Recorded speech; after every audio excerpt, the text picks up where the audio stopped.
예, 우리 영광의 하나님을 찬양합니다. 죄와 사망을 십자가에서 도말하시고 부활하셔서 전 인류와 또 아담의 범죄함으로 인하여 이 온 세상 피조물들이 땅도 저주를 받고 우리가 죄와 사망의 노예로 살아가는데 예수님께서 우리를 죄와 사망에서 그 십자가의 뜨거운 피 흘림으로 구원하여 주시고 우리에게 영원한 생명을 주시고 또 천국 문을 활짝 열어주신 것을 우리가 이 시간 영과 혼과 육으로 온 정성을 다해서 주님을 찬양합니다. 그리고 우리가 예수님을 우리의 구주로 맞아들이고 또 모시고 함께함으로 인하여 우리 안에 거룩한 성령께서 오셔서 우리와 함께 하시고 또 인도하여 주심을 감사합니다. 예, 오늘 설교 함께 나누실 하나님의 말씀은 진리를 알지니 진리가 너희를 자유케 하리라. 이 말씀을 가지고 여러분들과 오늘 함께 은혜를 나누고자 합니다. 세상에 수많은 진리가 있다라고 주장을 하는데 진리는 둘이 아니고 하나입니다. 진리가 둘이 되면 그건 진리가 될 수 없죠. 진리를 알지니 진리가 너희를 자유케 하리라. 오늘 이 말씀을 가지고 제가 설교의 제목을 오늘 설교 제목만 보면 여러분들이 이해하기 힘든 제목을 뽑았습니다.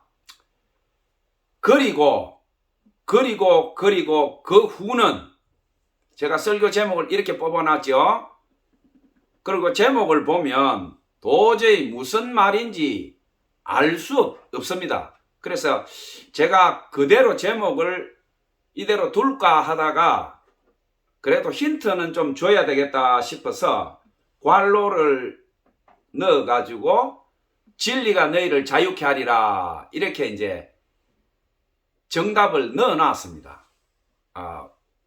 제목은 그리고 그 후는 이렇게 해놨는데 도대체 목사님, 선교사님 설교하시는데 제목이 그게 뭐예요?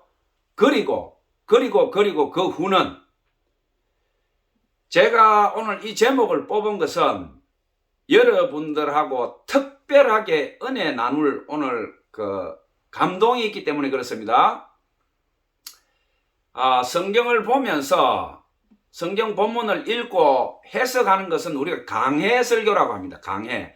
히브리어, 헬라어 뭐 이렇게 해서 히스토리, 역사적 사실에 근거해서 목사님이 앞에서 풀어주는 것, 이것이 보통의 이제 일반적인 강해 설교고, 그 다음에 이제 본인이 살아온 생애나 경험을 가지고 간증을 섞어서 이렇게 설교하는 것, 이런 것들을 우리가 이제 보통 복합적인 그런 설교라고 하고, 뭐 여러 가지 설교의 패턴이 있겠지만 오늘은 좀 색다른 은혜를 여러분과 나누고자 합니다. 색다른 은혜는 뭐냐 하면 목사님들이 대체적으로 타 종교에 대해서 굉장히 배타적이에요. 배타적일 수밖에 없는 것이 기독교의 구원 논리는 유일신 하나님이기 때문에 십계명에도 있죠. 나 외에 다른 신을 두지 말라 이렇게 했으니까 다른 종교를 인정하는 그 순간에 어떻게 됩니까? 나는 하나님, 예수님, 성령님을 배신하는 게 되고 또 이단이 될 수 있고 아주 목사로서 아주 나쁘고 변절한 목사 이런 매도를 당하기 때문에 설교나 말씀을 나눌 때 특별히 한국의 목사나 선교사나 우리 기독교인들이 막 금기시하고 절대로 입에 올리기 싫어하는 종교가 있습니다. 무슬림 같은 경우는 우리나라에 아직 보편화되지 않았으니까 별로 막 그냥 조심해야 될 이런 종교, 이 정도로 알고 있고, 불교는 어떻게 됩니까? 수천 년 전부터 우리나라에 전해져 내려온 전통 종교죠. 2015년, 그러니까 우리나라가 고조선이 건국하고 이때까지 오면서 불교가 우리나라 전해지고 최전성기가 신라시대입니다. 그러니까 지금부터 1500년, 1600년 전부터 이 불교가 2000년 가까운 역사를 가지고 우리 토속 종교로서 우리 한국인들의 정서나 감정이나 문화, 생활 깊숙이 자리했기 때문에 우리 기독교인들 중에서도 나는 불교를 인정 안 한다라고 하면서 생활 습관이나 모든 것이 불교 문화에 젖어 있어요. 그러니까 나도 모르게 어떤 불교의 어떤 그 통용된 그런 것들을 내가 좋아하고 선호하는 마음이 있다는 거예요. 자, 오늘 그리고 그 후는 이제 이렇게 설교 제목을 뽑은 것은 여러분들 너무나 잘 아시는 오늘 불교의 우리 보통은 이제 스님이라고 얘기를 하는데 이 스님이라고 하는 말은 실제적으로 잘 맞지가 않아요. 이제 성녀라고 하는 게 정확한 명칭이고 또 그 다음에 이제 중이란 말을 우리가 상스럽다 해서 중이란 말을 잘 안 쓰는데 원래 중이란 말이 표준어고 굉장히 좋은 말입니다. 그러니까 제가 중 같으면 나를 성녀나 스님이라고 부르지 말고 중이라고 불러다오. 저는 이렇게 할 거예요. 근데 우리나라의 불교의 성녀나 뭐 또 법사나 이런 분들이 중이라고 얘기하면 뭐 아주 모욕당한 것처럼 펄쩍 뛰고 난리를 치는데 무식해서 그래요. 이게 학문이 깊으면 역사나 이 고증을 통해서 이 말이 얼마나 좋은 말인가 그 유래를 알면 자기들이 그걸 지켜야 되는데 중이란 말이 뭐냐 하면 신라시대 때 왕의 칭호에서 근거한 거예요. 신라시대 때 왕을 나타내는 말이 차차웅이에요. 차차웅. 차차웅 거기서 차충 그 다음에 중 이렇게 된 거예요. 그러니까 중이란 말은 뭐냐면 옛날에 왕이 천신제나 하늘 제사를 지냈어요.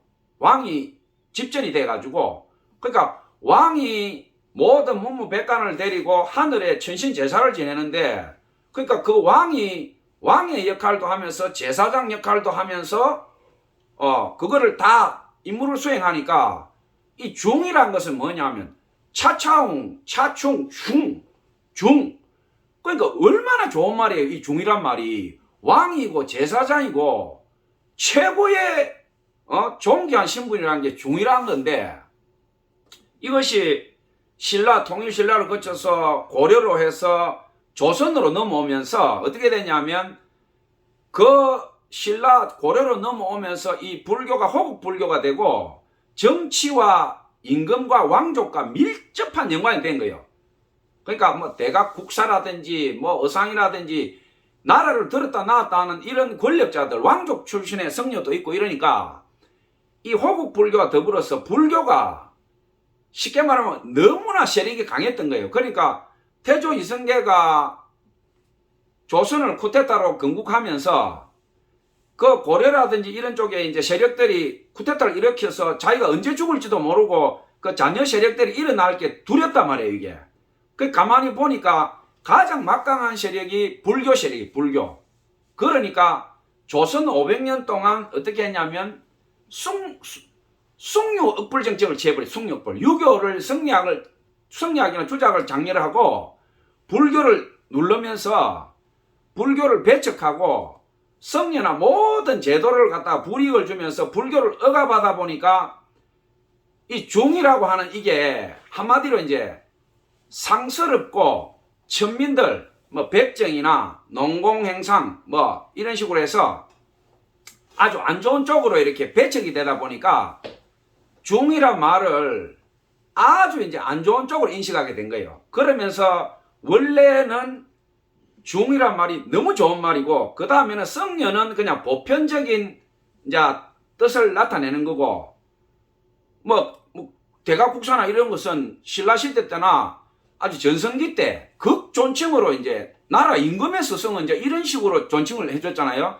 그런 거는 이제 상상도 할 수 없으니까 그런 존칭은 쓰지도 못하고, 그 좋은 중을 이제 내다 버리고 성녀는 그냥 보편적인 칭호니까 성에서 이제 밑에 이응이 달아나고 성님 이러니까 이 발음이 이상하잖아요. 그러니까 성님에서 스님 이제 이렇게 변천돼서 지금 스님이라고 얘기하는데, 이 스님이라는 것은 시주, 그러니까 자기 스승 이제 성녀가 있으면 거기 이제 시발하고 이런 이제 그 제자가 자기 스승을 존중해서 이제 스님 이제 나의 스승님 그런 뜻이 있죠. 그러니까 이 스님이라고 하는 호칭은 적절하지 않아요. 일반 이제 세상 사람들이 스님 하는 것은 괜찮은데, 우리 이제 기독교인이나 이제 하나님을 믿는 사람 입장에서는 상대 종교를 무시하는 것이 아니고, 그 말 자체가 스승님, 나의 스승님 이런 뜻이니까, 그러면 어떻게 됩니까? 우리가 하나님을 섬기면서 불교의 성녀나 어떤 중을 스님하면 나의 스승님 되어버리니까 이거 안 맞죠, 이게 호칭이. 그렇기 때문에 우리 기독교인들은 뭐 상대를 존중해서 스님이라는 말을 의미 없이 쓰는 것도 괜찮지만, 제가 볼 때는 정확한 뜻을 알면 그냥 여러분들께서 성녀 그렇게 호칭을 하고, 그 다음에는 막 그냥 뭐 지금 뭐 법사 이런 말도 쓰잖아요. 그러니까 이제 제가 오늘 설교를 그리고 그 후는 이렇게 제목을 뽑은 것은, 지금 우리나라를 뭐 거의 한 20년 어간에 뜨겁게 이제 달구고, 대한민국 국민들에게 열화와 같이 존경을 받고 뭐 그냥 강연을 한다 그러면 구름대처럼 모여드는 우리나라를 넘어서 뭐 인도라든지 다른 나라에까지 그 명성이 자자한 이제 법륜이라고 하는 이제 성녀, 그러니까 법사에 대해서 제가 이제 오늘 좀 거론을 하고 오늘 설교의 은혜를 나누려고 합니다. 법륜법사, 그러니까 이제 TV나 세상 사람들은 법륜스님이라고 얘기하는데, 법륜법사는 자기 스스로도 자기를 중이라 그러고 성녀라고 얘기합니다. 그리고 또 이제 스님이라는 호칭보다는 자기는 이제 그냥 뭐 법사, 뭐 성, 중 이게 맞다라고 본인 스스로도 얘기를 해요.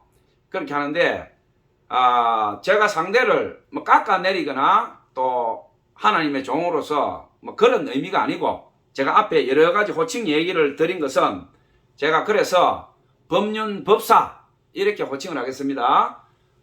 법륜법사에 대해서 제가 얘기를 좀 하면서 오늘 하나님 말씀의 은혜를 나누고자 해요. 그러니까 목사나 선교사들이 불교나 또 절에 성례에 대해서 또 법사에 대해서 얘기하는 것을 극도로 꺼리는 것은 뭐냐면, 상대 종교를 공격하고 비방할 때는 잘하지만 상대방을 인정하고 정확한 사실에 근거해서 이건 이렇고 저건 저렇다라고 말할 자신이 없는 거예요. 기독교 목사나 선교사들이 불교에 대해서 공부를 안 해요.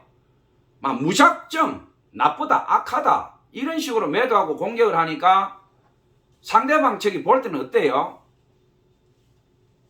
기독교를 인정하고 존중하고 그런 마음보다는 너무 무식하니까 대화가 안 된다 이렇게 하는 거예요.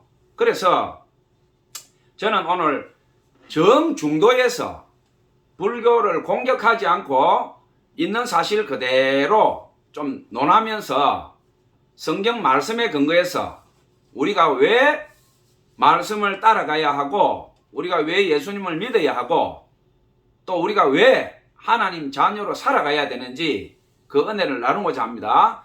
자, 법륜법사는 자기가 왜 출가하게 되었나라고 이제 그 정문적설에서 이제 수많은 사람들이 법륜법사에게 묻는 그 랭킹 1의 질문이 이거예요. 뭐 온갖 그 정문적설이 대한민국의 광풍이지 않습니까? 우리가 교회, 개척교회 200개를 하면 한 교회가 자립을 합니다.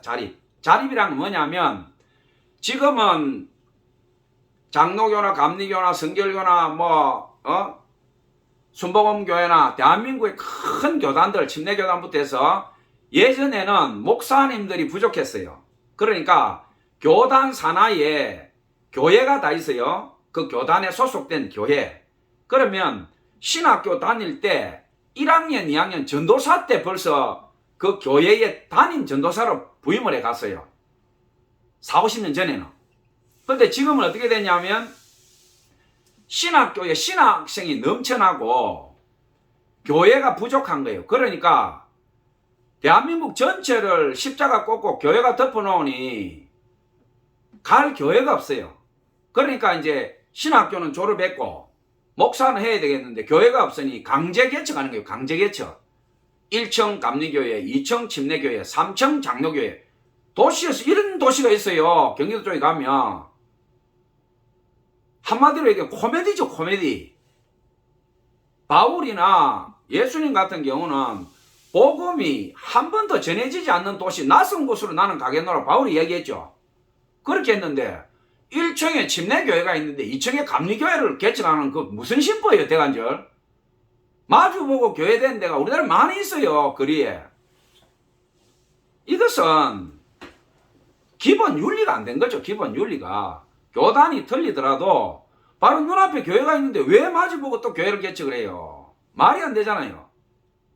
사명자도 아니고 소명도 없고 복음을 전하겠다는 기본 윤리도 없는 사람들이 그냥 신학교 나와서 제가 볼 때는 그래요.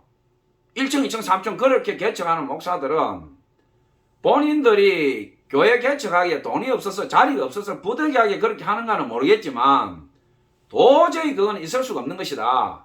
그거는 전도나 하나님 나라의 영광을 확장하는 것이 아니고 세상 사람들에게 상욕을 들어먹고 오히려 복음을 가로막는 짓이다. 저는 그렇게 생각해요.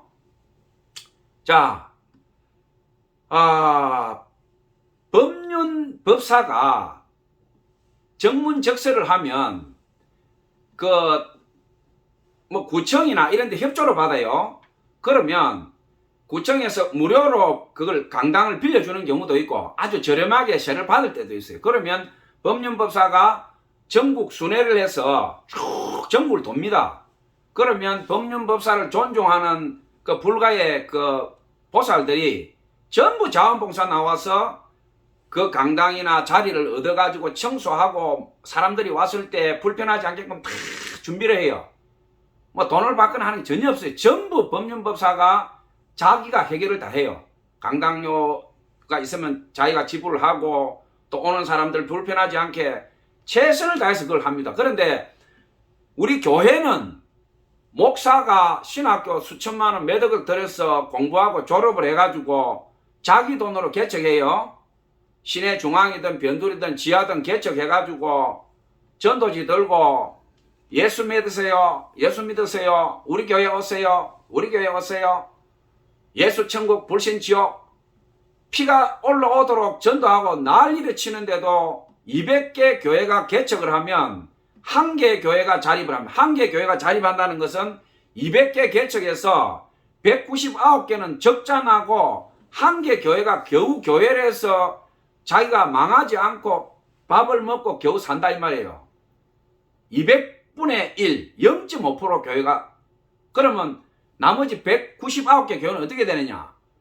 대교단 소속은 교단에서 지원을 해줘요. 장로교나 감리교나 뭐 성결교나 침례교나 대한민국에서 그래도 교단 규모가 제법 있고 교단 세력이 있는 대교단은 시골이나 어촌이나 아주 낙후된 개척교회는 보통 2년에서 3년 동안 생활이 안 되니까 교단에서 지원을 해줘요. 생활비조로.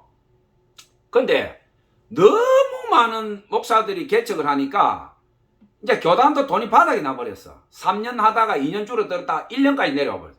그러니까 이제는 1년도 지원할 돈이 없다. 개척하지 말라 이거예요.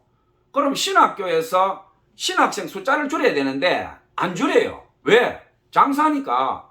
대학교는 등록금 받아야 될 거 아니에요. 교수는 잔뜩 불려놨지. 독일 박사, 미국 박사. 대한민국에 제일 많은 게 박사입니까? 발에 차이는 게 박사니까. 그 박사들 1년에 거의 뭐 억 넘어가는 돈을 줘야 되는데 신학생들이 안 들어오면 교수 월급을 못 주잖아요.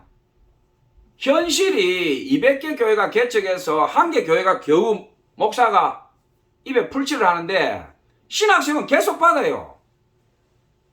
그럼 정규 교단에서 신학생을 몇천 명씩 세를 쏟아내고 그러면 비정규 교단, 군소교단이 얼마나 많아요 대한민국에? 전국에 있는 아마 뭐 약국만큼 있을 거예요 비정규 신학이. 그렇게 쏟아내니 그 많은 사명자들 진짜 사명자인지도 알 수 없어요. 정신병자들 뭐 우리 흔히 하는 말로 신경불안증부터 해가지고 정상인이 아닌 사람들이 전부 명함보험 목사예요. 목사. 심각한 범죄행위입니다. 이거 하나님 앞에. 성직자는 생활도 마찬가지고 학식과 모든 면에서 일반인들이 볼 때 진짜 거룩하구나 목사구나 진짜 우리 마을에 목사 한 분 있는 게 우리 마을의 자랑이다 이렇게 돼야 되는데 지금은 목사라 그러면 뱀보다 더 싫어해요. 재수없다. 우리 동네에 목사 있다. 목사 밥맛이다. 지금 이런 시대가 됐어요. 제가 왜 이런 말을 하느냐. 하나님 믿고 우리가 천국 간다고 그렇게 나팔 불고 자랑하고 떠들었는데 우리 교회는 어떻게 됩니까? 최정예 군사 미국 육군사관학부가 더한 대한민국이 자랑하는 정규 교단에서 목사 교육을 시켜서 10년 12년 교육을 시켜가지고 목사로 만들어서 안수해서 내보내가지고 돈 10원 하나 지원 못해주고 학교 다니면서 억이 넘게 돈을 집어넣으면서 울고불고 해서 목사 안수받고 옛날에는 전도사 때 담임 목회하러 나갔는데 지금은 목사 안수받고도 교회가 없어요. 그러면 결혼한 아내와 자기 집 본가 처가 돈까지 다 모아서 강제 개척해요. 갈 교회가 없으니까. 강제 개척해서 200개 교회 개척하면 190억 교회는 밥을 굶고 1개 교회가 겨우 밥을 먹고 그 199개 교회 중에 대교단 소속 교회는 한 20, 30%는 교단에서 그래도 조금 지원받고 나머지는 추풍낙엽이에요. 그러니까 코로나 때 10,000개의 교회가 문을 닫았다는 것은 교회가 그만큼 병약하고 부실하고 허약하다는 거예요. 있어서는 안 될 교회가 강제 개척해서 십자가 붙여놓고 억지로 하고 있었다는 거예요. 억지로. 그러다가 위기가 오니까 후두둑 넘어간 거예요.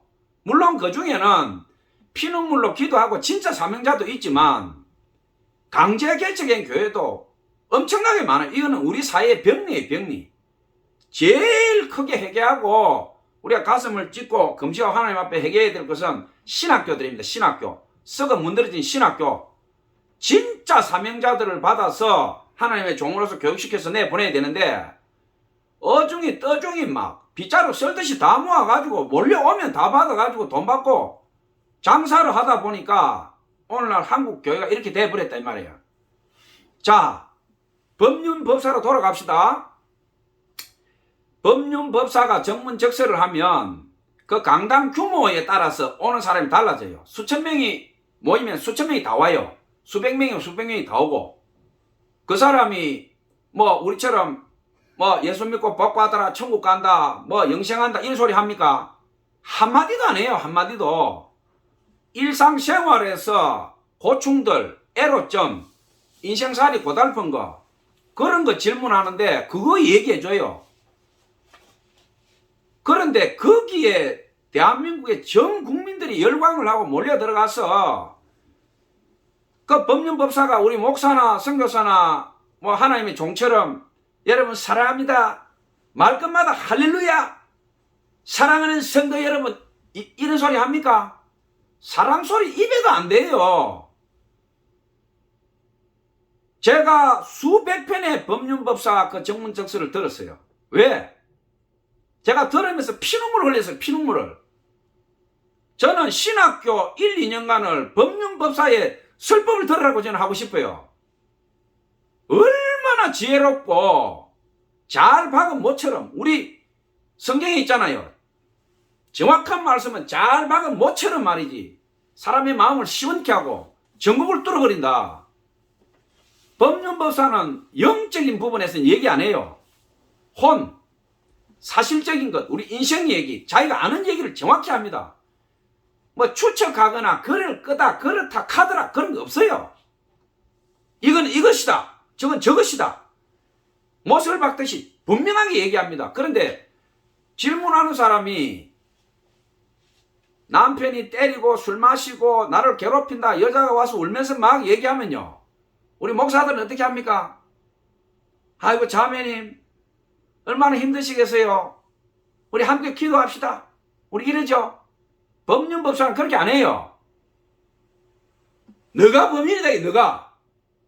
너 못됐네. 너 악녀야. 아니 생각해 보세요. 남편이 때리고 술 먹고 나를 괴롭히는데 그걸 갖고 와서 스님 우리 남편이 나를 북패듯이 패고 술 먹고 때리고 돈도 안 주고 나를 지 밟고 내가 10년 20년 이래가 내가 죽게 됐어요. 어떻게 하면 이 고가 없어지겠습니까? 법륜법사 하는 말이 뭐냐면 당신 업 까르마다 이게야.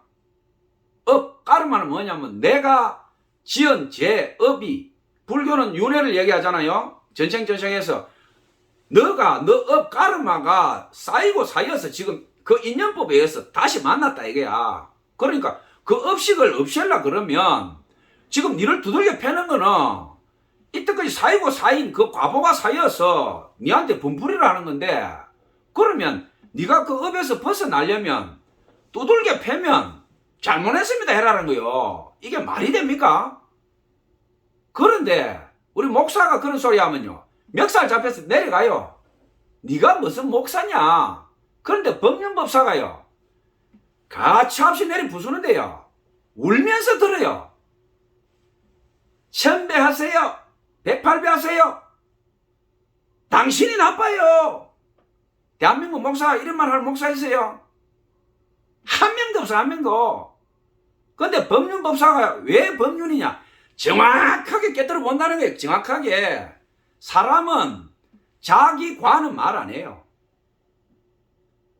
형사가요, 가해자와 피해자를 불러서 조서를 꾸며보면요, 천냥지차야. 천냥지차. 피해자는 와서 잘못이 하나도 없어. 나는 무조건 맞았고 무조건 돈 빼앗기고 무조건 내 잘못이. 가해자 불러서 조서 꾸며보면요, 뒤집어져 버려. 이 조서가 어느 놈 말이 맞는지 조서를 꾸며보면 감당이 안 돼. 그러면 수사관이 어떻게 하느냐, 피해자 말도 안 믿고 가해자 말도 안 믿어요. 증거 정인. 그 대한민국 사법부가 그렇잖아요. 전 세계 사법부가.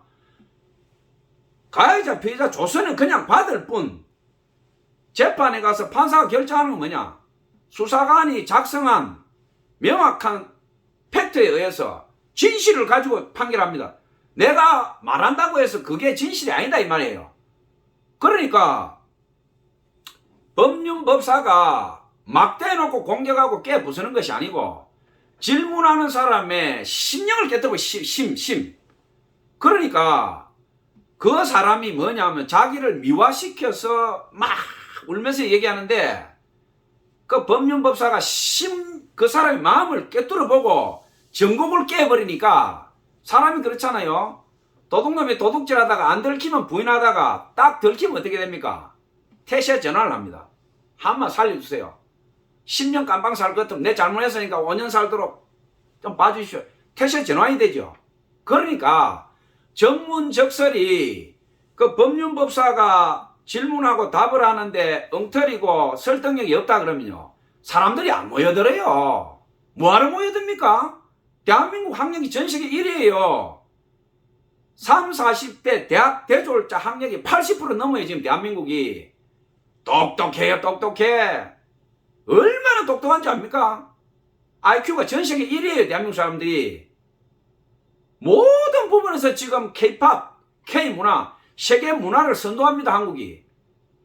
학력도 높은 데다가 IQ 높고 뭐 역사, 문학, 영화, 콘텐츠, 뭐 플랫폼, 뭐 IC, 한국이 지금 다 세계 선두예요. 미국이고 유럽에서 왜 한국한테 열광을 하느냐? 도대체 한국이란 나라 저 어떤 나라냐? 코딱지만한 나라인데 어떻게 저렇게 뛰어난 민족이 있을 수 있느냐? 그런데 그 뛰어난 민족이 자기 스스로 해결할 수 있는데 10년, 20년을 살면서 자기 안에 썩고 문드러진 하나님 외에 알지 못하는 자기 비밀이나 고통, 고충을 하나님도 안 믿는 불과에 수행하는 성녀, 법륜법사에게 질문을 하는데 막히는 게 없어요. 막히는 게. 그대로 내리꽂습니다.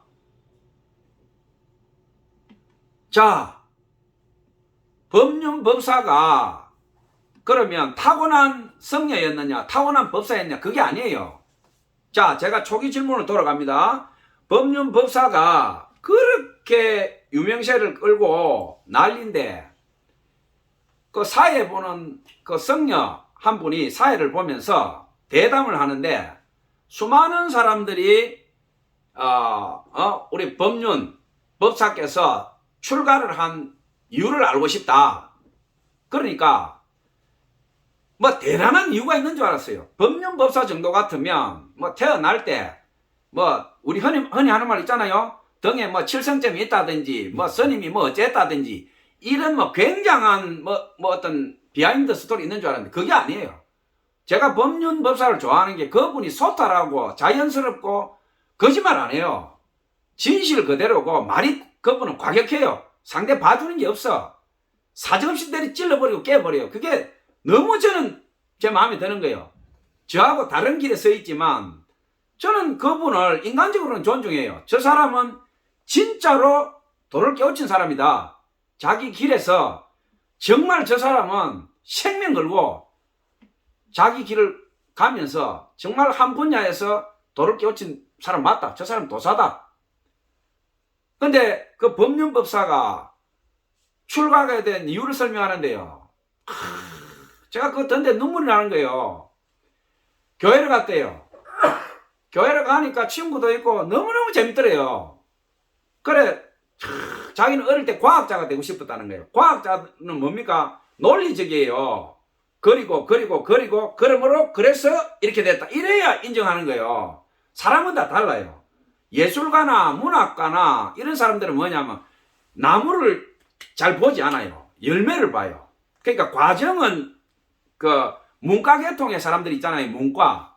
역사나 법률이나 문학, 예술가 이런 사람들은 부분 하나하나는 이 사람들은 명확하게 안 뚫어봐요. 전체를 잘 봐요. 예술가들은. 그러니까 근데 이과 계통, 과학자나 물리 계통 이런 사람들은 뭐냐면 그 부분 과학이라는 게 뭡니까? 나눌 과자 배울 학자 쪼갠다 이 말이에요. 세포를 쪼개고 분석하고 치밀하게. 그러면 이과나 과학자나 이런 사람들은 뭐냐면 자기가 의심되는 부분에 해결이 안 나면 가지를 못해. 머리가 받아들이지 않는 거예요. 사람이 그러니까 구조가 달라. 이 뇌 구조가. 이 법륜스님은 뭐냐면 과학적인 사람이에요. 논리적인 사람이야. 머리가 아주 뛰어난 사람이 사람이에요. 자기 입으로 중학교 중퇴가 자기 전체 학력이다 이 말이에요. 근데 대학은 박사들이 법륜 앞에 가면요. 법륜이 뭐 불교의 얘기만 아니에요.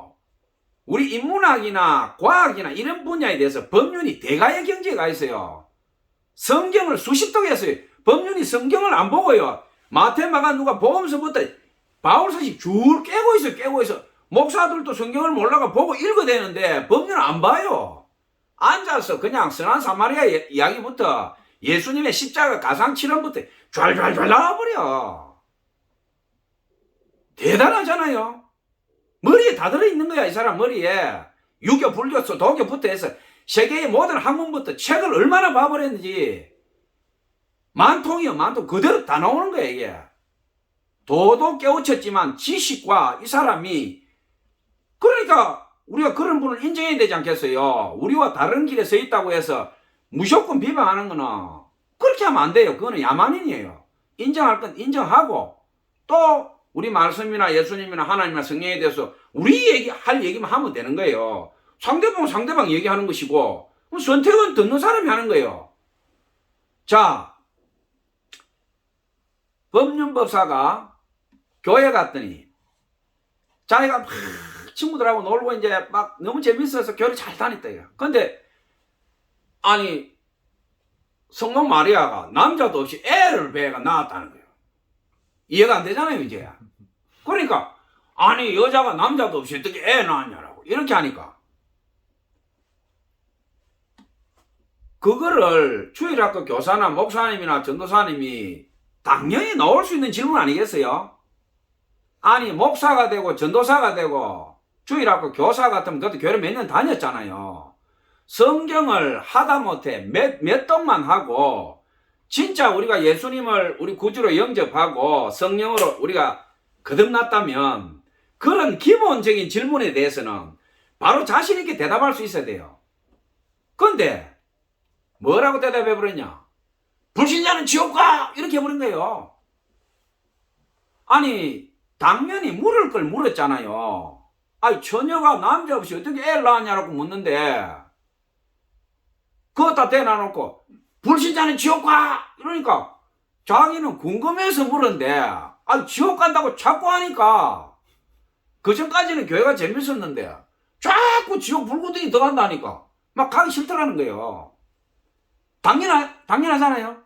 그 이제 자기는 교회도 안 가고 집에 있으니까 자기 친구가 이제 절에 다니는 친구가 있는데, 야, 뭐시야, 우리 절에 가자. 이렇게. 친구 따라 강남 간다고 근데 절을 간 거예요. 절에 가니까 재미가 없더래요. 교회는 막 놀이도 하고 먹을 것도 주고 막 절에 가니까 뭐 설법 한다고 앉혀놓고 몇 시간 동안 앉아있는데 막 죽겠더라는 거예요. 그래서 아유, 나는 이제 안 갈래. 이제 이러니까 친구가 또 계속 친구가 가니까 가자 해서 몇 번 갔더니, 아니, 절에서도 황당한 소리 하더라는 거예요. 아니, 부처가 밑으로, 자기가 지금 중학생이니까 뭐 대충 알잖아요. 애가 어디 나온다는 거를. 부처가 마야 부인 뭐 옆구리로 나오고 나자마자 벌떡 섰다. 이러더라는 거예요. 그래서 이 법륜 스님이 애가 어떻게 벌떡 서냐고. 이러니까 절에서도 또 그 스님이 똑바로 설명 안 해준 뭐예요. 이제 교회에서 했던 거 비슷하게 했겠지. 그러니까 이제 그 스님도 이제 쉽게 말하면 그 성녀도 이제 교회하고 교사나 교회 했던 그 비슷한 식으로 대응을 한 거예요. 그러니까 절에는 지옥 불능대 간다 이런 소리는 안 하잖아요. 그러니까 허허 이제 이런 식으로 반응한 거예요. 그러니까 자기가 이제 궁금증이 안 풀린 거야. 아니, 사람이 밑으로 나와야지 옆구리로 나오고 말이야. 태어나가지고 말이지. 7발자국 동서남북을 걸으면서 천상천하 유아독존 애와 그랬다니까. 이게 무슨 만화도 아니고 이게 말도 안 되잖아요, 이게. 에? 예수 그리스도는 뭡니까? 성령으로 잉태해서 태어나서 일어나서 걸었다. 천상천하 유아독 그런 건 없잖아요. 성령으로 잉태했다. 딱 그 부분에서 걸린 거지. 남자 없이 잉태하고 낳았다는 그 부분에서 브레이크 걸린 거지. 태어나서 걸었다, 어떻게, 이런 말은 없어요. 다 정확하게 누가 봐도 사실에 근거하고 딱 하나 걸리는 거는 남자 없이 낳았다는 그거에 걸린 거지. 근데 석가 부처는 마야분이 옆구리를 낳았다. 딱 태어나니까 애가 뻘딱 일러서가 동서남북 7자국 걸으면서 천상천하 유아독존. 이게 더 황당하지 않겠어요? 그러니까 법륜법사가 또 뭐라니까 그건 자기네 교회도 그렇고 절도 그렇고 이제 시들해져 버린 거예요. 아, 이거 대단한 소리 하는 것 같아. 가보니까 이게 도대체가 이거 내로서는 받아들일 수 없다. 자, 이래 대가 있는데 친구가 절에 심취해 있으니까 자기는 안 가려고 그러는데 자꾸 가자 하니까 학교 다니면서 바쁜데 중학교 다니는데 자꾸 친구가 가서 이제 그날은 도서관에 가고 해야 되는데 자꾸 가자 해서 갔대요. 갔는데 이제 절은 갔다 오면 기본 2시간, 3시간 설법을 한대요, 그 스님이. 이제 뒤에 자기 스승이 된 이제 성녀인데, 가니까 이제 시작하는 거예요. 그러니까 자기가 이제 또 붙잡히면 2시간, 3시간 붙잡히니까, 이제는 도서관도 그날 일정이 다 깨어지니까, 가자마자 자기가 이제 빨리 가야 된다고. 그 설법하는 그 성녀한테, 스님, 저 오늘 바쁩니다. 이제 이렇게 한 게요. 바쁘니까 빨리 하든지 아니면 난 중간에 가겠다 이 말이죠. 스님 오늘 바쁩니다. 이러니까 그 스님이 법륜법사를 딱 보면서 그래 너 어디서 왔어? 이런 거예요. 이게 불교에서 선성들 흔히 하는 말로 이제 큰 스님 그 대가들이 자기 제자를 딱 잡을 때 하는 말이 딱 삭수를 보고 저놈은 중에서 도의 경지에 들어오겠다 못 오겠다. 우리 흔히 하는 말 큰 스님 법사들은 제자를 둘 안 둬요. 딱 자기 한 명 제자 두고 죽어요. 뭐 종정이나 대한민국을 들었다 놨다 하는 사람들 2명 제자를 안 둬요. 딱 자기 수제자 한 명이에요. 한 명. 그 수제자 한 명을 수십 년 동안 찾고 또 찾는 거예요. 딱 보면 알아 제목이. 목수가 나무를 보면 기둥이 될 나무인지 숟가락인지 알듯이. 그러니까 법륜에 서성되는 분이 그 신통력이 대단했다 그래요. 그분이 법륜을 딱 보면서 주의 깊게 봤던 거죠. 저놈은 제목이다. 저놈을 내 제자로 삼아야 돼. 딱 보고 있었는데 기회가 딱 온 거예요. 이제 딱 바쁩니다. 너 어디서 왔어? 자 쉽게 말하면 사냥이 시작된 사냥. 제가 말을 좀 과격하게 하는데 여러분들 이해하고 들으세요. 너 어디서 왔어? 이렇게 학교에서 한대요. 그전에는 집에서요. 그전에는 자꾸 하니까 어떻게 됩니까 이제? 과거로 자꾸 가잖아요. 그전에 하니까. 이제 중학생에서 초등학교 갔다가 6학년 갔다가 5학년 갔다가 쭉 갔다가 5살 자기 기억나는 데까지 쭉 간 거예요, 이제. 그전에 하니까. 엄마 뱃속이지요? 이제 이렇게 된 거예요. 그전에는 모르지요? 이제 이렇게 된 거예요. 딱 결론이 나왔어요. 이러다가 이제 그 권사님이 너 바쁘다면서 어디 갈 거야? 이러니까 이제 맞추고 도서관 가야 돼요. 그 다음에는 오늘 설교 제목의 이름이 바로 이거예요. 그래서 그 다음에는 그러니까 어떻게 됩니까? 이제 중학생이니까 도서관 갔다가 학교 갔다가 집에 갔다가 이제 나이가 자꾸 올라갈 거 아니에요. 그 다음 이러니까 나이가 자꾸 먹어가지고 이제 뭐 60 되겠지요. 뭐 70 되겠지요. 뭐 이제 죽겠지요. 이제 이래 된 거예요, 이제. 그 다음에는 모르지요. 이제 이래 된 거예요, 또. 결국은 뭡니까? 그전에는 하니까 모르지요 된 거죠. 다음 하니까 모르지요로 끝난 거예요. 그러니까 이 스님이 벼락같이 고함을 지르면서 이 답답한 화상아, 네가 어디서 와서 어디로 가는지도 모르면서 뭐가 바빠? 이거를 이제 불교에서 큰 스님이 어리석은 중생을 깨우칠 때 벼락같이 고함을 지른다. 벼락같이 화두에서 사람이 도저히 깨닫지 못할 때 벼락같이 고함을 지르면서 화두를 던지는 거예요. 화두를. 그때 어리석은 중생이 벼락을 맞듯이 한 대 맞고 비틀거리면서 자기 존재에 대해서 어디서 왔다가 어디로 가는지에 대해서 의문점이 들면서 내가 왜 살지? 이걸 알 수 있다면 딱 퀘션 마크가 걸리는 거예요. 그러니까 법륜이 얼마나 논리적입니까? 예수가 천녀한테 낳았다 하니까 그거 따지다가 교회 안 가버리고 절에 또 처음에 가서는 마야 부인 옆구리 나와서 뭐 천상천하 유아독장에 그거 할 때 절에 가기 싫고 이때 돌아다니는데 제대로 적수로 만난 거예요. 그전에는 그거는 몰라요. 이 어리석은 중생아, 네가 어디서 와서 어디로 가는지도 모르면서 무엇이 바빠? 거기에서 딱 걸려드는 거예요. 그러니까 법륜이 스님은 알아요? 이러니까 알지? 보따리 들고 들어와! 이래 된 거예요. 법륜이 그래서 출가하게 된 거예요. 그래서 자기가 무슨 불심이 있어서 출가한 것도 아니고 자기 스승에 의해서 강제로 픽업된 거예요.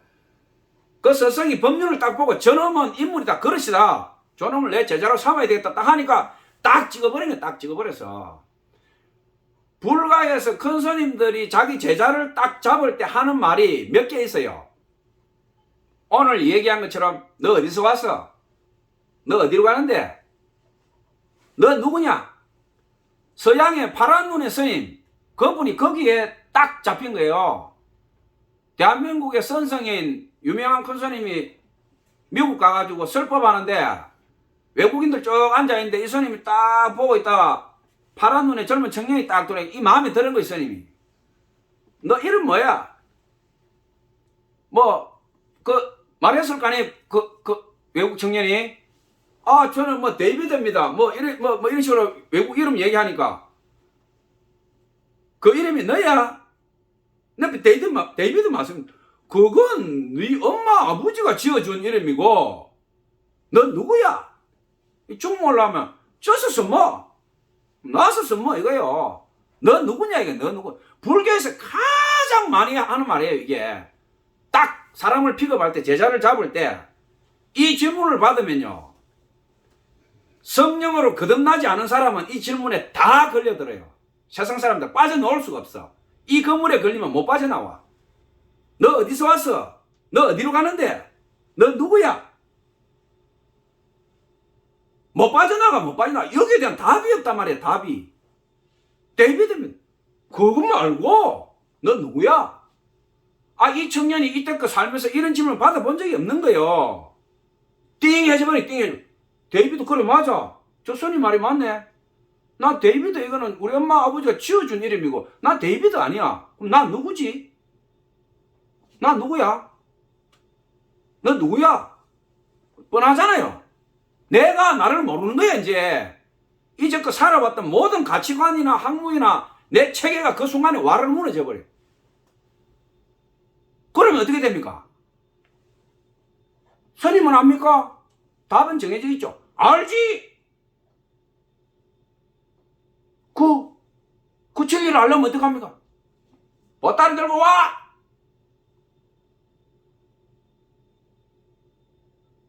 안 가겠어요?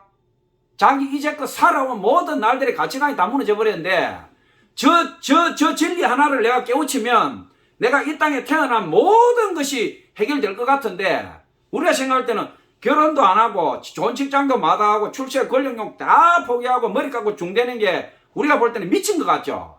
그렇지 않아요. 어디서 왔다가 어디로 가는가? 나는 누군가? 이런 근원적인 물음에 대해서 답이 얻어진다. 목숨을 걸 수 있어요, 사람은. 자기 실존, 존재에 대해서 그 비밀이 풀리다면.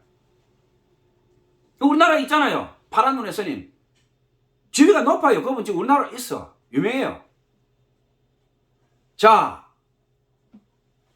제가 오늘 이 설교 주제, 그리고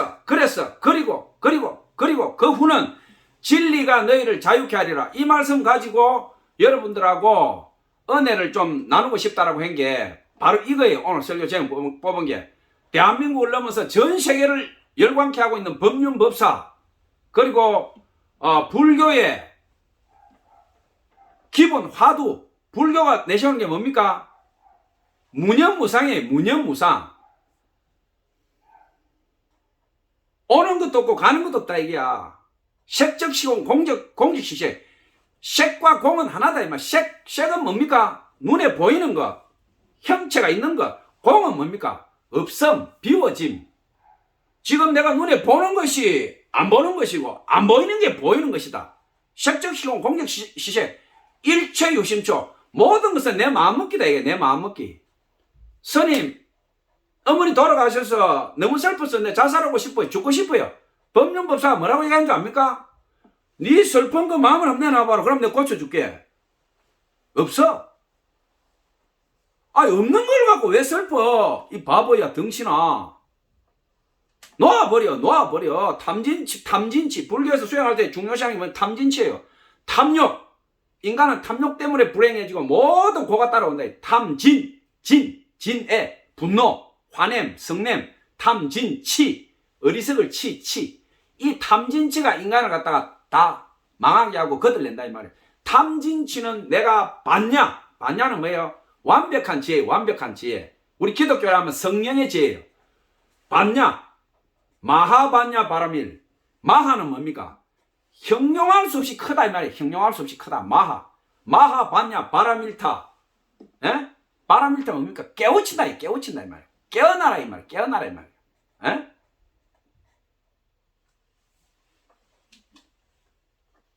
제도, 중생. 그러니까 불교는 뭡니까? 우리 교회처럼 예수 믿고 구원받고 내 힘으로 안 되니까 예수님 붙들고 예수님 피 의지하고 해서 구원받아서 영생한다 이것이 아니고, 불교의 교리는 뭐냐면 너가 탐진치, 삼계, 육도. 원래 윤회는 불교의 본래 교리가 아니고 힌두교 교리예요. 힌두교 교리. 사람이 죽고 육도, 사람이 죽고 나면은 6개의 세상을 계속 자기 과보 까르마 업에 의해서 다시 환생해서 돌아간 다음에 축생 짐승으로 태어나고 막 온갖 걸로 이 업식이 끊어지지 않는다 이게. 그러니까 네가 지금 이 생에서 선하고 착하고 덕을 쌓으면 다음 생에서는 좋은 몸을 받고 좋게 태어날 수 있다. 그러면 이 끝없는 윤회를 마치는 건 뭐냐? 열반이다. 해탈. 부처가 돼보면 윤회가 없어져 버린다 이 말이야, 불교에서. 그러니까 삼계는 뭐냐면 이 개가 따로 있다면, 개가 큰 이 우주 만물의 개가 세 개의 개가 있는데, 그 중에서 육도라는 것은 뭐냐면 그 한 개 중에 욕계 안에 이 육도가 들어있다면, 육도. 그러니까 이 욕계 안에 육대, 3계 안에 있는 욕계 안에 이 육도가 들어가 있는데, 이 육도 윤회를 하면서 끊임없이 인연법에 의해서 돌고 돈다 이게, 자기 없이 과보에 의해서, 까르마에 의해서. 그러니까 내가 이 생에서 착하고 덕을 쌓고 선하고 하면 다음에는 좋게 또 해서 결국은 뭡니까? 불보살, 불법, 성불, 불법을 이루면 부처가 되고 열반되고 해탈해서 이제 이 윤회가 끝이 난다. 완벽하게 공해 상태, 무념무상, 완벽한 해탈의 경지에 들어간다. 이게 불교의 교리예요. 그러니까 불법이란 것은 뭡니까? 이 세상 인간들이 가지고 있는 모든 철학의 완성이에요, 완성. 뭐 실존 철학, 뭐 해결 철학, 불교에 갖다 대면요, 이 조족지열, 조족지열. 세상에 있는 모든 철학이나 인간적인 거를 다 집대성해도 불교 석가하고 붙으면 깨져버려. 안 돼. 왜냐? 2500년 전에 석가가 와서, 석가가 깨달은 것은 서성이 없었다 이 말, 서성이. 자기 스스로 보리수나무 밑에 앉아서 한 인간이 목숨 걸고 앉아가 깨우쳐가지고 자기 나름대로는 깨우쳐버렸다. 인간의 생로병사부터 모든 걸 깨우쳐버렸단 말이에요. 우리가 볼 때는 예수님도 있는데 왜 자기 깨우쳐가 자기가 잘났다고 그래. 예수님 모두 안 했어. 그때는 2500년 전인데 무슨 예수님이 와. 우리가 보고 있는 갈라디아서, 마태, 마가복음 없었어. 석가, 공자, 소크라테스는 예수님보다 400년, 500년 더 앞서서 태어난 사람들이다 이 말이에요. 그래서 그 사람들이 4대 성인이라고 하는 것이, 지금 서양의 모든 사상 철학을 구성하고 있는 건 뭐냐면 플라톤이에요. 플라톤, 네오플라톤주의. 플라톤이 누굽니까? 소크라테스 제자예요. 그 밑에 아리스토텔레스고. 서양의 2000년 동안 모든 철학, 지금 뭐 독일의 무슨 실존이니 철학이니 온갖 떠들어 쌓는 모든 인간의 가치 기준이 소크라테스로부터 내려왔다면, 그리스 헬라. 서양 유럽부터 해서 모든 사상은 플라톤이죠. 플라톤의 사상에 의해서 지금 돌아간다면, 지금 신앙적인 부분 빼고. 그럼 중국은 뭡니까? 공자는 후대에 나왔고, 노장 아닙니까? 노자, 장자부터 해서 중국은 공자로 해서 동양의 사상이 또 있어요. 유가 사상. 그럼 동남아는 뭡니까? 동남아는 불교예요, 불교. 석가. 석가는 인도 사람이 아니에요. 네팔 사람, 네팔. 히말라야 밑에. 인도는 힌두교예요, 힌두교. 95%, 99% 가까이가. 석가가 워낙 대단한 깨우침이고 대단한 인물이니까 인도가 석가를 인도 사람이라고 얘기한 거지. 인도는 석가는 인도 사람 아니에요. 네팔 사람, 네팔. 히말라야 산족 출신이에요. 그러니까 인도가 뭐냐면 석가는 인도 사람이다. 그러니까 불교하면 인도하는데 안 맞아요. 불교는 네팔이에요, 네팔. 석가는 네팔 사람이고 인도는 힌두교예요, 힌두교. 그러니까 제가 오늘 성경 말씀은 별로 하지 않고 불교 이야기, 법륜 법사 이야기, 공자나 플라톤이나 소크라테스나 이 얘기를 하는 건 왜냐하면, 우리 교회나 목사나 선교사들이 전도하거나 성경 말씀을 전하거나 이럴 때 씨알이 먹혀 들어가는 소리를 좀 해라. 씨알이 먹혀 들어가는 소리를, 상대를 인정하지 않고 상대가 정당한 말을 하는데 니는 그게 안 믿어지나? 아니 예수님이 성령으로 잉태를 했다면 거기에 대해서 타당한 설명을 해주고 해야 되는데 너는 그게 안 믿어지나? 안 믿으면 지옥 가! 이런 야만스러운 소리를 해대면서 교회 나오라고 하면 누가 나오겠냐 이 말이에요. 누가. 그리고 법륜법사가 그 교회에 왔을 때 정말 창세기 1장부터 누가복음 1장 2장만 얘기해 줬어도 법륜법사가 이해를 했을 거예요. 누가복음 1장 2장에 보면 예수님의 수태고지와 탄생하는 부분을 영화를 찍듯이 설명해 놨어요.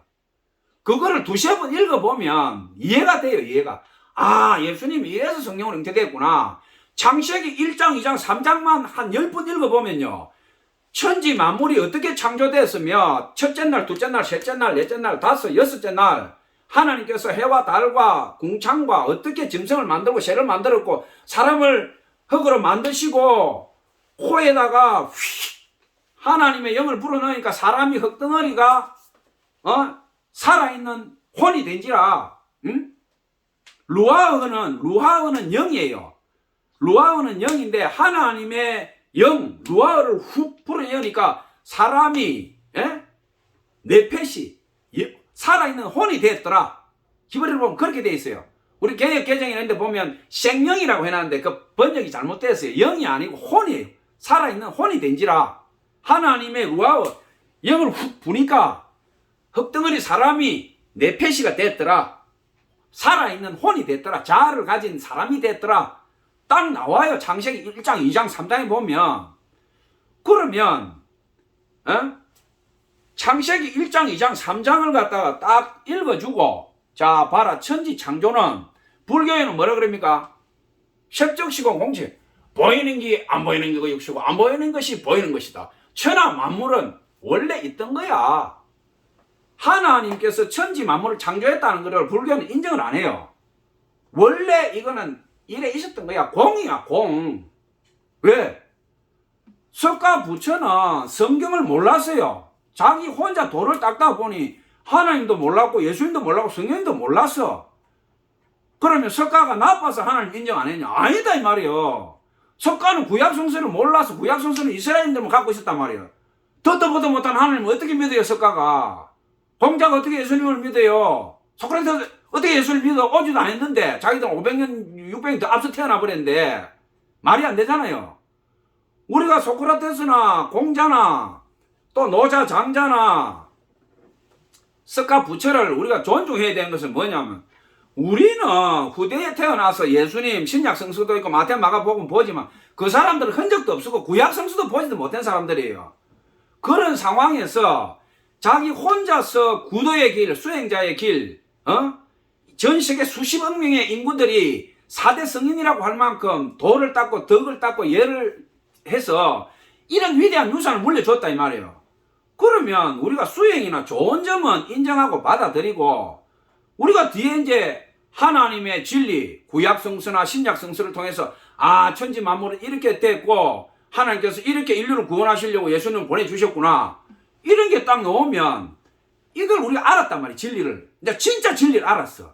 그러면 창세기부터 요한계시록까지 상대방이 불자일 때는 아 그래요. 석가 부처는 태어났을 때 구약 성서도 몰랐고 신약 성서도 몰랐고 예수님도 아무것도 몰랐어요. 혼자서 그 목숨 걸고 구도의 길을 닦았으니 얼마나 그 시달타 석가 부처가 대단합니까? 우리도 인정합니다. 그러나 이제 우리가 진리에 이 천지 만물이 어떻게 창조되었고 우리가 이 세상 끝나고 난 데는 어떻게 되는 것을 우리가 알게 됐습니다. 자 성경에 보면 이렇게 되어 있습니다. 그건 너가 보는 책이지. 이게 우리가 한 게 아니고 이 성서가 써진 게 3000년이 넘습니다. 이 조작할 수도 없습니다. 조작이 되면 증거가 드러나고 다 들통나서 이게 안 되는데 3000년이 넘는 동안 이게 구전되어 왔습니다. 이스라엘 민족들은 2000년 동안 전 세계 뿔뿔이 흩어졌습니다. 이게 거짓이고 조작된 것 같으면 벌써 흔적도 없이 날아갔습니다. 2000년 동안 나라도 없이 디아스포라 떠돌아다니는 유태인들이 구약 성경을 노래로 불러가면서 기억하고 간직하고 있다가 사회 문서부터 이 하나님 말씀을 지키려고 동굴 속에 단지에 넣어가지고 파피루스에 적고해서 그런 것이 1945년, 47년, 48년 발굴이 되고 성서가 이때까지 우리 손에 전해졌다는 것은 이것은 뭐 세계 7대 불가사의하고 비교가 안 돼요. 이거는 하나님의 역사 아니고는 이게 있을 수가 없는 거죠. 예수님이 오셨죠. 역사 속으로 2000년 전에 오셔서 성경에 기록된 대로 이사야서부터 창세기부터 예언된 게 다 예언이 성취되고, 그 예수님의 피에 의해서 전 세계가 지금 은혜 가운데 있지 않습니까? 세계 종교 인구가 70억이에요. 70억. 세계 인구가 지금 80억이 조금 안 돼요. 80억에 조금 못 미치는데 80억이라고 봤을 때 세계의 종교가 70억인데 그러면 85%가 종교를 가지고 있어요. 33%가 기독교입니다. 세계 80억 인구 중에 33%가 기독교, 천주교, 개신교 포함해서. 예. 그 다음에 무슬림이 거의 17억 정도. 그 다음에 힌두교가 11억. 나머지 불교가 한 4억 정도, 5억. 그러니까 85%가 종교를 가지고 있다 이 말이에요. 그 중에 33%가 기독교래. 그러면 성서가 황당무계하고 조작된 것이고 믿을 수 없는 성서다. 그러면 이 전 세계에 있는 유럽부터 선진국은 거의 다 기독교인이에요. 플라톤부터 소크라테스부터 공자부터 전 세계 인류 대학에서 다 연구를 해요. 논문을 해서 조금이라도 이상이 나오면은 거짓말이라고 해서 전 세계 망신을 당하는데, 성서가 3000년을 내려오면서 어느 누구도 성서의 잘못이나 약점을 잡아내거나 틀렸다라고 한 게 없어요. 내셔널 지오그래픽에 보면 뭐라고 나왔냐?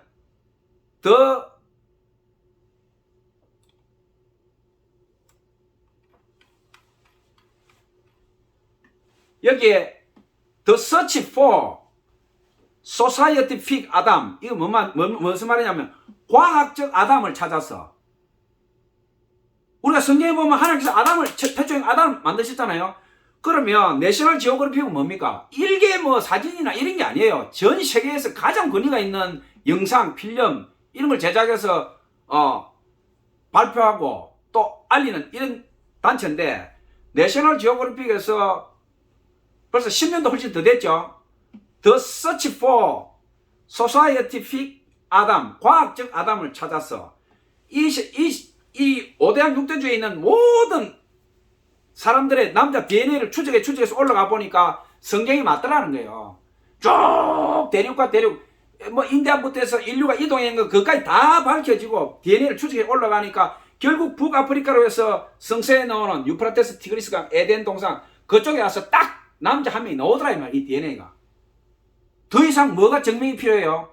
맞잖아요. 이게 창세기에서 하나님께서 흙으로 인간을 만드시고 우리 인간의 몸 구조가 살과 뼈는 흙 성분과 거의 일치한다 이 말. 맞다 이 말이에요. 흙으로 만드는 게 맞다는 거예요.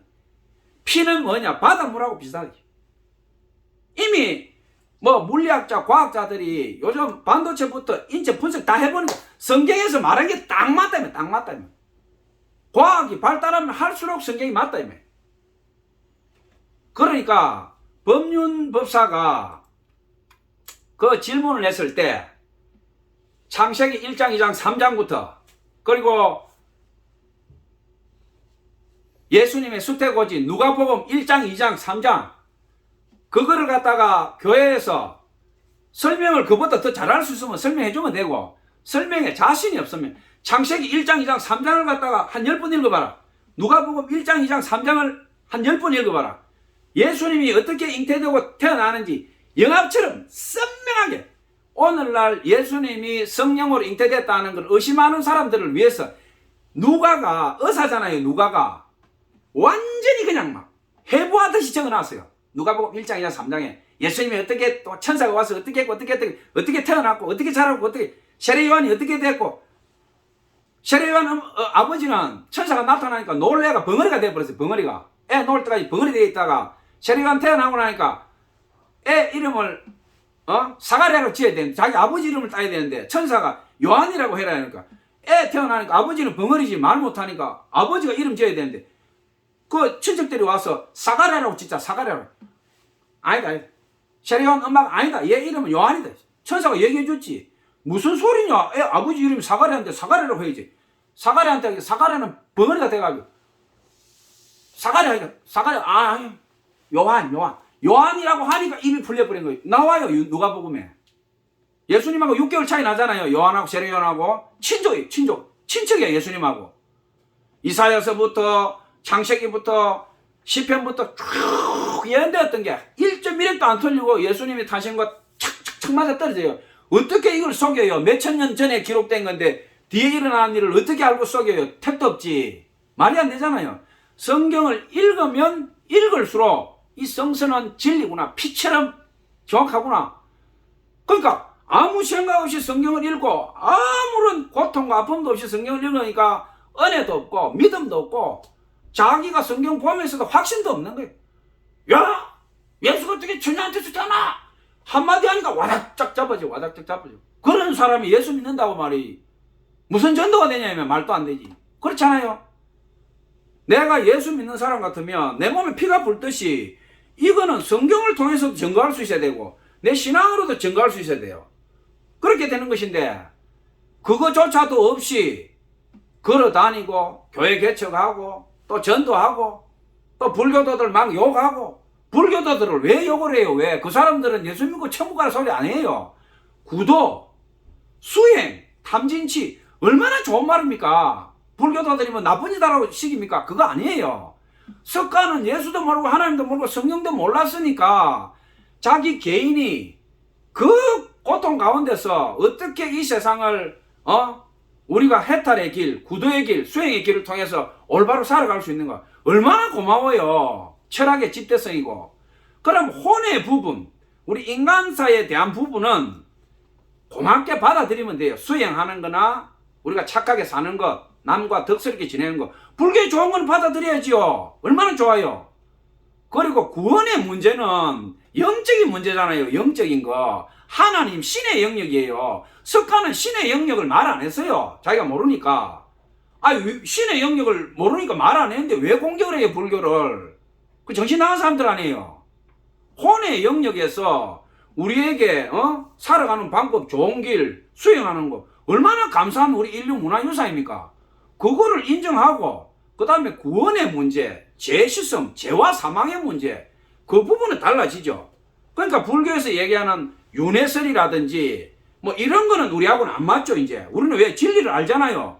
창세기에 보면 하나님 천지를 창조하셨고 히브리서 보면 어떻게 됩니까? 죽은 뒤에는 심판이 있고 우리가 천국과 지옥을 가고 분명한 진리를 우리는 알기 때문에 그거는 안 맞아. 왜? 너희들은 성서를 모르고 석가는 예수님 하나님 성령을 몰랐기 때문에 자기 나름대로 그렇게 판단한 것이고 이제 우리가 진리를 알았다 이 말이에요. 진리를 알기니 진리가 너희를 자유케 하리라. 무슨 말이에요? 진리는 하나님을 아는 거예요. 하나님을. 천지가 어떻게 너 어디서 왔어? 이 말하면 내 입에서 무슨 말이 나와야 되겠어요? 나는 하나님께서 온 거예요. 그렇잖아요. 예수 안 믿고 하나님 자녀 아닌 사람은 너 어디서 왔어? 이러면 바로 그 한마디에 부득득 넘어지지만 예수 믿는 사람은 너 어디서 왔어? 그럼 나는 하나님께로부터 와서 하나님께로 간다. 이 말이 나와야 되잖아요. 너 이름 뭐야? 뭐 개똥이 뭐 철수 또 우리 이름은 아담이에요. 아담. 사람이에요. 사람. 불교에 뭐 컨셉이나 너 이름 뭐야? 서문민죠.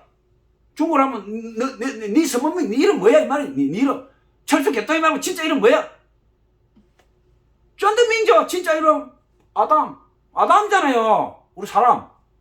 하나님 만드신 아담이 아담. 우리는 아담의 피에서 다 나온 거예요. DNA가. 아담. 내 이름 아담이야. 어째서 아담인데? 하나님이 태초에 천지를 창조하시고 흙으로 사람 만드시고 아담이라고 하셨다. 그러니까 나는 아담이지. 맞잖아요. 우리는 아담이야. 아담. 그러면 끝나버리잖아. 너 어디서 왔다 어디로 가노?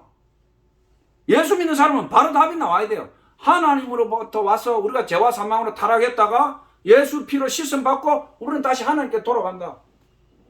진리가 나와버렸잖아요. 진리가. 예수 믿는다면서 그 대답도 못하고 설명도 못하고 한심하잖아요. 그렇다고 해서 우리가 불교도를 막 공격해야 된다. 그거 아니에요. 불교도들은 자기들 나름대로 성경을 보지 않았고 신앙이 없기 때문에 자기 혼자서 구도의 길을 가다 보니까 그 사람들은 그 사람 나름대로 자기 철학이 있는 거예요. 그러면 우리가 상대를 존중하는 거예요. 존중하고 성경 말씀과 우리가 절대적으로 믿는 하나님과 예수님과 성령에 대해서 우리가 말하는 거예요. 성경에 이렇게 진리가 계시되어 있다. 보십시오. 이거는 1년 200년 내에 사람이 쓴 게 아니고 3000년이나 세월 속에서 하나님께서 계시하시고 보여주시고 진리를 해서 피보다 더 진하게 인류 역사에 두셨다.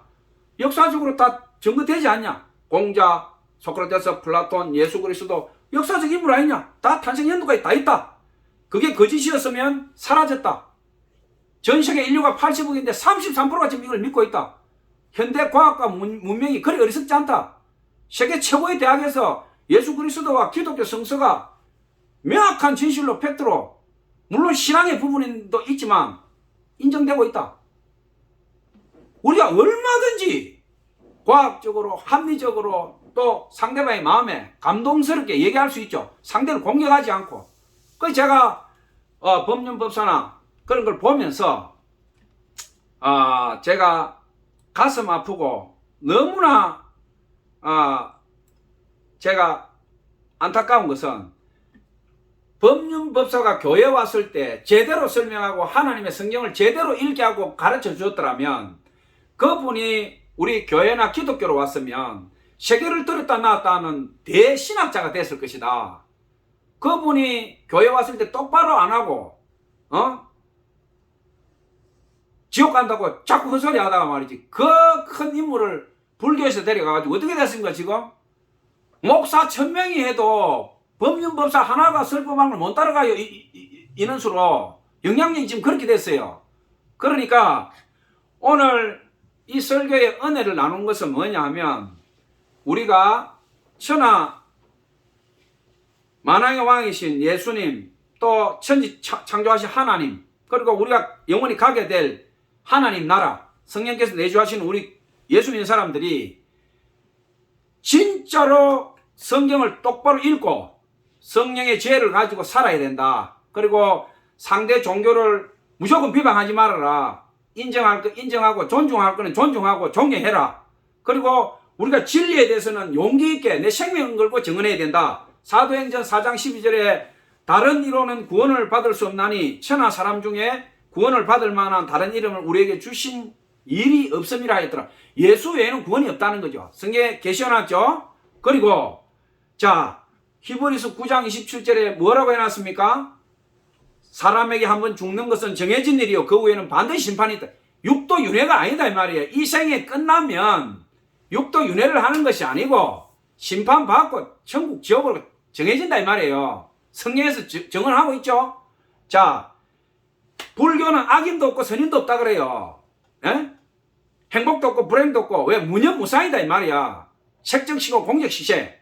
자 모든 사람이 로마서 3장 23절에서 24절에 모든 사람이 죄를 범하였으며 하나님의 영광에 이르지 못하더니 그리스도 예수 안에 있는 속량으로 말미암아 하나님의 은혜로 값없이 의롭다 하심을 얻었느니라. 모든 사람은 죄인이다 이 말이에요.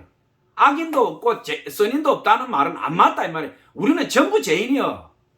성경은 죽을 죄인이라고 얘기해요. 우리를 예수님 피로 씻지 않으면 우리는 구원이 없다. 너희는 소망이 없다라고 얘기해요. 그러니까 이게 진리다 이 말. 이게 진리. 진리가 너희를 자유케 한다 이 말. 진리. 뭐 세상 사변이나 철학이 우리를 자유롭게 하는 게 아니에요. 진리가 우리를 자유롭게 한다니. 로마서 3장 10절에서 13절 의인은 없나니 하나도 없으며 깨닫는 자도 없고 하나님을 찾는 자도 없고 다 치우쳐 함께 무익하게 되고 선을 행하는 자가 하나도 없다. 이게 우리 인간의 본 모습이에요. 이게. 자 다시 로마서 13장 8절에 피차 사랑의 빛 외에는 아무에게도 빚지지 마라. 남을 사랑하는 자는 율법을 다 이루었느니라. 사랑이 최고의 율법의 완성이라고 그러죠. 사랑. 예. 그러니까 요한복음 8장 32절에 오늘 설교 제목 진리를 알지니 진리가 너희를 자유케 하리라.